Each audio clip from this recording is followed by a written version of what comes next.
Hey guys, welcome to Cherry with me vlog. ಎಲ್ಲರೂ ಹೇಗಿದ್ದೀರಾ? ಎಲ್ಲರೂ ಚೆನ್ನಾಗಿದ್ದೀರಾ ಅಂತ ಅಂದ್ಕೊಂಡು ನನ್ನ ಕಾಲು ಫ್ರ್ಯಾಕ್ಚರ್ ಆಗಿರೋಂಥ 2ನೇ ದಿನದ ವ್ಲಾಗನ್ನು ನಿಮ್ಮ ಹತ್ರ ಶೇರ್ ಮಾಡ್ಕೊಳ್ತಾ ಇದ್ದೀನಿ.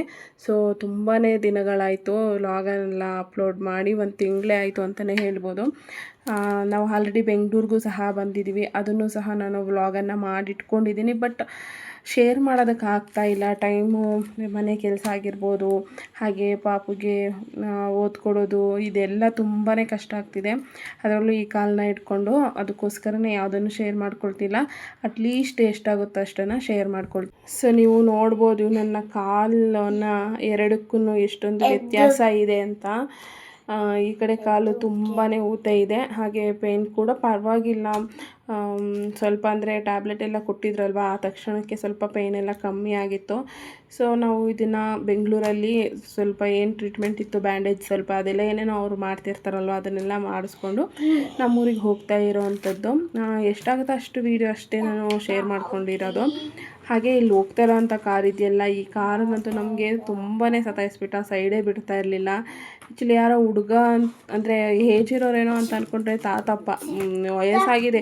ಆ ವಯಸ್ಸಾಗಿರೋ ತಾತಂಗೆ ಎಷ್ಟೊಂದು ಕ್ರೇಜ್ ಅಲ್ವಾ ಈ ಕಾರ್ ಓಡಿಸೋದ್ರಲ್ಲಿ ಅಂತ ನನಗನ್ನಿಸ್ತು.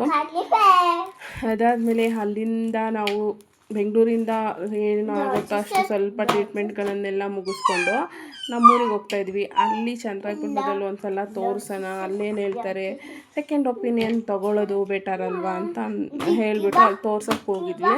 ಇದೇ ನಾವು ನೆಕ್ಸ್ಟು ಬೆಂಗಳೂರಲ್ಲಿ ತೋರಿಸಾದ್ಮೇಲೆ ನೆಕ್ಸ್ಟ್ ಚಂದ್ರಾಪಟ್ಟಣದಲ್ಲಿ ಗ್ರಾಸ್ ಲೈಫ್ ಅಂತ ಹಾಸ್ಪಿಟಲ್ ಇದೆ ಅಲ್ವಾ, ಅಲ್ಲಿ ತೊಗೊಂಡಿರೋ ಅಂಥದ್ದು ಫುಲ್ ಟ್ರೀಟ್ಮೆಂಟು. ಇಲ್ಲಿ ಒಂದು 3 ಸಲದಿಂದ 4 ಸಲ ಬಂದಿದ್ದೀನಿ ಅಂತ ಅನಿಸುತ್ತೆ ಹಾಸ್ಪಿಟಲ್ಗೆ. ಸೊ ಇದು ಚೆಕಪ್ ಮಾಡ್ತಾ ಇರುವಾಗ ಸ್ವಲ್ಪ ಎಷ್ಟಾಗುತ್ತೋ ಅಷ್ಟು ವೀಡಿಯೋಸನ್ನು ಮಾಡಿದ್ದೀನಿ. ಮೇ ಬಿ ಇದು 2-3 ದಿನದ ವೀಡಿಯೋನ ಅಪ್ಲೋಡ್ ಮಾಡಿದ್ದೀನಿ. ವೀಡಿಯೋಸ್ ಎಲ್ಲ ಮಾಡ್ಕೊಳ್ಳೋದಕ್ಕೆಲ್ಲ ಆಗಿರಲಿಲ್ಲ ಅಲ್ವಾ, ಅದಕ್ಕೆ. ಸೊ ಇದು ನಾವು ಮೇ ಬಿ 2ನೇ ದಿವಸ ಹೋಗಿದಾಗ ಮಾಡಿರೋಂತಹ ವೀಡಿಯೋ ಇದಾಗಿರುತ್ತೆ. ಸೊ ಅವಾಗ ಪಾಪುನು ಸಹ ನಮ್ಮ ಜೊತೆ ಬಂದಿದ್ಲು.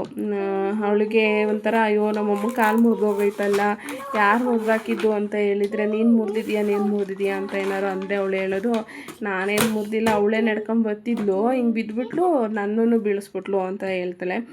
ಸೊ ಅಲ್ಲಿಂದ ಬಂದಮೇಲೆ ಈ ವಿಡಿಯೋಸ್ ಎಲ್ಲ ಮಾಡ್ತಾಯಿದ್ದೀನಲ್ವ. ಈ ಪ್ಲೇಸ್ ಎಲ್ಲ ಏನಿದೆ, ನಾನು ಕೂತಿರೋಂತಹ ಜಾಗದಲ್ಲಿ ಕಾಣೋಂತಹ ಪ್ಲೇಸು. ಇನ್ಮೇಲೆ ಅವಾಗ ನನಗೊಂಥರ ಬೇಜಾರಾಗೋದು, ಈ ಪ್ಲೇಸಲ್ಲೇ ನಾನು 1 ತಿಂಗಳು ಕಳಿಬೇಕಲ್ಲಪ್ಪ ಅಂತ. ಹಾಗೆ ನಡೆಯೋದಕ್ಕೂ ಸಹ ಆಗ್ತಾನೆ ಇರಲಿಲ್ಲ ಅಲ್ವಾ. ನಾನು ಯಾವ ರೀತಿ ನಡೀತಿದ್ದೆ ಏನು ಅನ್ನೋದನ್ನು ಇನ್ನೊಂದು ವಿಡಿಯೋದಲ್ಲೂ ಸಹ ಶೇರ್ ಮಾಡ್ಕೊಳ್ತೀನಿ. ಸೊ ಇವಾಗ ಏನು ನೋಡ್ತಾ ಇದ್ದೀರಾ, ಇದು ನಮ್ಮ ಮನೆ ಚಿಕ್ಕದು. ಹಾಗೆ ನನ್ನ ಮಗಳು ಇಲ್ಲಿ ಚಾಪೆ ಎಲ್ಲ ಹಾಸ್ಕೊಂಡು ಮಲ್ಕೊಂಡಿದ್ದಾಳೆ. ನನಗೂ ಒಂದೇ ಸೈಡು ಮಲಗಿ ನನಗೆ ತುಂಬಾ ಬಾಡಿ ಪೇಯ್ನ್ 2 ದಿವಸಕ್ಕೇ ಬಂದ್ಬಿಡ್ತು. ಕಾಲು ಮೂವ್ ಮಾಡೋದಕ್ಕೂ ಸಹ ಆಗ್ತಿಲ್ಲ.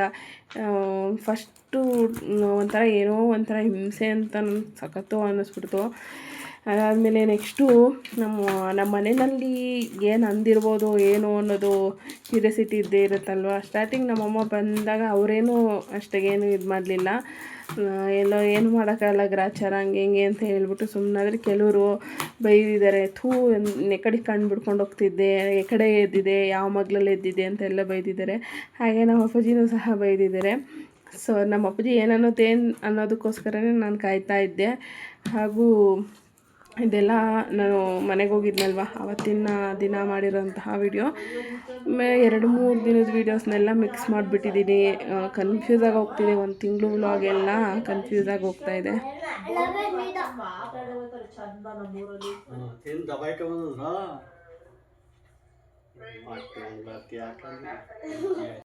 ಸೊ ಹಾಗೆ ನಾನು ಹೋಗಿ ನೆಕ್ಸ್ಟು ಸಂಜೆನೇ ನಮ್ಮ ಅಕ್ಕ ಅವರು ಸಹ ಬಂದಿದ್ದಾರೆ ನೋಡೋದಕ್ಕೆ. ಬೆಂಗಳೂರಲ್ಲಿದ್ದಾಗಲೇ ಬರಬೇಕಿತ್ತು. ಅವ್ರ ಮನೆಯವರು ಇಲ್ಲದ ಕಾರಣ ಮಕ್ಕಳನ್ನೆಲ್ಲ ಮೇಂಟೈನ್ ಮಾಡಿಕೊಂಡು ನಾವಿರೋ ಅಂಥ ಜಾಗಕ್ಕೆ ಬರೋಕ್ಕಾಗಲಿಲ್ಲ ಅಂತ ಹೇಳ್ಬಿಟ್ಟು ಅಲ್ಲಿಂದ ಇಲ್ಲಿಗೆ ಊರಿಗೇ ಬಂದಿದ್ದಾಳೆ. ಸೊ ಇನ್ಮೇಲೆ ಅದನ್ನು ಸ್ವಲ್ಪ ಎಷ್ಟಾಗುತ್ತೋ ಅಷ್ಟನ್ನು ಶೇರ್ ಮಾಡ್ಕೊಂಡಿದ್ದೀನಿ ವ್ಲಾಗಲ್ಲಿ. ಸೊ ಜಾಸ್ತಿ ಈ ವ್ಲಾಗಲ್ಲೆಲ್ಲ ಏನೂ ಶೇರ್ ಮಾಡಿಲ್ಲ. ನೆಕ್ಸ್ಟು ನಾನು ಯಾವ ರೀತಿ ಇತ್ತು ಕಾಲು ಮುರ್ಕೊಂಡ್ಮೇಲೆ ನನ್ನ ದಿನಚರಿ ಅನ್ನೋದನ್ನು ಸಹ ಶೇರ್ ಮಾಡ್ಕೊಂಡಿದ್ದೀನಿ. ಅದಾದಮೇಲೆ ಅವಳು ಸ್ನ್ಯಾಕ್ಸ್ ಎಲ್ಲ ತೊಗೊಂಬಂದಿದ್ಲು, ಅದನ್ನೆಲ್ಲ ಶೇರ್ ಮಾಡ್ತಾ ಇರೋದು ಮಕ್ಕಳನ್ನ ಕೂರಿಸ್ಕೊಂಡು. ಹಾಗೆ ನಾನು ಕೂಡ ಒಳ್ಳೊಳ್ಳೆ ಸ್ನ್ಯಾಕ್ಸ್ನ ತಿಂದ್ಕೊಂಡು ಬಂದಿದ್ದೀನಿ. ಹಾಗೆ ವೆಯ್ಟು ಕೂಡ ಎಷ್ಟು ಗೇನ್ ಆಗಿದೆ ಅನ್ನೋದನ್ನು ಶೇರ್ ಮಾಡ್ಕೊಳ್ತೀನಿ. ಅಪ್ಪ ಕೂತ್ಕೊಂಡು ಮಲ್ಕೊಂಡು ನನಗಂತೂ ಸಾಕಾಗೋಗಿದೆ. ಹಾಗೆ ಇವಾಗಿನ ಪರಿಸ್ಥಿತಿನಲ್ಲಿ ನನ್ನ ಕಾಲು ಹೇಗಿದೆ ಅನ್ನೋದನ್ನು ಸಹ ಶೇರ್ ಮಾಡ್ಕೊಳ್ತೀನಿ, ನೋಡ್ಬೋದು. ಸೊ ಇವತ್ತಿನ ವ್ಲಾಗನ್ನು ಇಲ್ಲಿಗೆ ಎಂಡ್ ಮಾಡ್ತಾಯಿದ್ದೀನಿ. ಈ ವ್ಲಾಗ್ ಏನಾದರೂ ಇಷ್ಟ ಆಯಿತು ಅಂತಂದರೆ ಪ್ಲೀಸ್ ಲೈಕ್ ಮಾಡಿ, ಶೇರ್ ಮಾಡಿ, ಕಮೆಂಟ್ ಮಾಡಿ. ಹಾಗೆ ನನ್ನ ಚಾನಲನ್ನು ಸಬ್ಸ್ಕ್ರೈಬ್ ಮಾಡಿಕೊಂಡು ವೀಡಿಯೋಸನ್ನು ನೋಡಿ ಆದಷ್ಟು ಸಪೋರ್ಟ್ ಮಾಡಿ ಫ್ರೆಂಡ್ಸ್, ಓಕೆನಾ? Thank you so much. Bye bye, take care all.